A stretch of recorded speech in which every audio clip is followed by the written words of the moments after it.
পানি তোলপাড় করে নৌকার আশপাশ ঘুরে মাছ শিকার করে ভোঁদড়।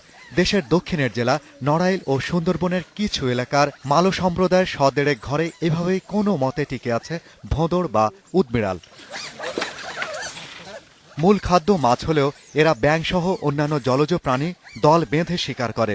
সুন্দরবনের কিছু এলাকা, নড়াইল, সিলেট ও পার্বত্য অঞ্চলের অল্প কিছু ভোঁদড় দেখা যায়। ভোঁদড় জল ও স্থলের পরিবেশের নির্দেশক, তাই প্রাণীটির সংরক্ষণে জলাশয় নির্ভর মানুষদের সচেতন করা জরুরি। সবাই বাঘ ও হাতি সংরক্ষণের কথা বলছে, কিন্তু ভোঁদড় রক্ষায় কোনো কাজ হচ্ছে না। নদীতে দ্রুত হারে কমছে মাছ, বাড়ছে দূষণ, সেই সাথে পাল্লা দিয়ে কমছে ভোঁদড়ের সংখ্যা।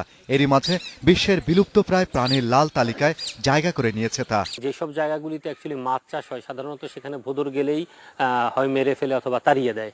তো ভোঁদড় মাছ খাবেই, এটাই স্বাভাবিক। এখন ওই এলাকার মানুষকে অ্যাকচুয়ালি সম্পৃক্ত করতে হবে ভোঁদড় সংরক্ষণের জন্য। ফুড কমে যাচ্ছে এবং তাদের ব্রিডিং ফ্যাসিলিটিসটা কমে যাচ্ছে।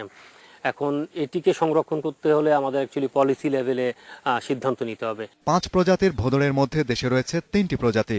জেলেদের অসচেতনতা ও পাচারের কারণে প্রাণীটি এখন বিলুপ্তির পথে। Shahriar Anirban, independent news, Dhaka.